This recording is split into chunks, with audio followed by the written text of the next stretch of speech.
ఈ మధ్య తెలిసేమో కానీ కుతూహలం గారు అమ్మగారే. ఆవిడే మిమ్మల్ని పెంచారు, ఆమె పెంచి ఆవిడే మిమ్మల్ని చదివించారు. అంతా మొత్తం ఆమె. కుతూహలమ్మ గారికి ఎంత మంచి పేరు ఉంది అనేది తెలుగు రాష్ట్రాల్లో ఉన్న ప్రజలందరికీ తెలుసండి. ఇప్పుడంటే సపరేట్ రాష్ట్రాలు అయ్యాయి, కానీ అంతకుముందు ఉమ్మడి ఆంధ్రప్రదేశ్కి డిప్యూటీ స్పీకర్గా చేశారు. మహిళ, ఆవిడ స్వరం కావచ్చు, ఆవిడ మాట్లాడే తీరు, మంత్రిగా పనిచేసిన అనుభవం, ఇవన్నీ మీకు అప్పుడు ఐడియా ఉన్నాయండి? ఉన్నాయి.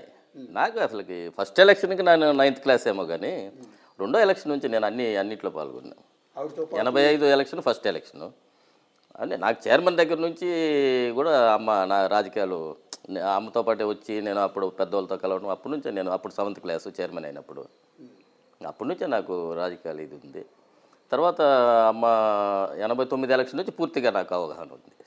అవునండి. అంటే జీడీ నెల్లూరు నుంచి బహుశా 5 సార్లు ఆవిడ ఎమ్మెల్యేగా గెలిచారు కదా, రికార్డు. ఒక మహిళ 5 సార్లు గెలవటం అంటే ఆషామాషి వ్యవహారం కాదు. ఒకసారి ఇండిపెండెంట్గా ఇచ్చారు, అదే టికెట్ ఇవ్వలేదు, ఇండిపెండెంట్గా నిలబడితే సెకండ్ వచ్చారు, కాంగ్రెస్ థర్డ్ వచ్చింది. మిగిలినైతే అయింది. ఓకే. తర్వాత కాంగ్రెస్ నుంచి మళ్ళీ టీడీపీలోకి వచ్చారు కదా మధ్యలో.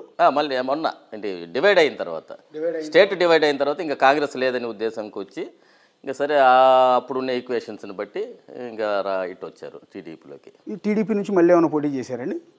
ఒకసారి 14లో చేశారు, 19లో అబ్బాయి తమ్ముడు అంటే పిన్నమ్మ కొడుకు, 19లో అబ్బాయి హరికృష్ణ చేశాడు. అంటే 2 సార్లు డిఫీట్ అవ్వాల్సి వచ్చింది. అంటే యాక్చువల్లీ ఎగ్జాక్ట్ వారసుడు మీరు కదా. అప్పుడు పిన్ని గారు అయినా కూడా మిమ్మల్ని పెంచింది ఆవిడే, మీరు ఒక విధంగా దత్తపుత్రుడు ఆవిడకి. దత్తపుత్రుడు కాదు, కొడుకే విధంగా చెప్పాలి అంటే. చిన్నప్పటి నుంచి పెంచడం అంటే మాటలు కాదు కదా. సో మీరు ఆవిడ వారసుడిగా జీడీ నెల్లూరు నుంచి అసలు ఎన్నికల బరిలో దిగాలన్న ఆలోచన రాలేదా మొదట? రాలేదు. అమ్మున్నంత వరకు నాకు రాలేదు. ఉన్నంత వరకు నాకు ఆమె, ఉన్నంత వరకు ఆమె. సరే మళ్ళీ టీడీపీలో హరికృష్ణకి అన్నారు.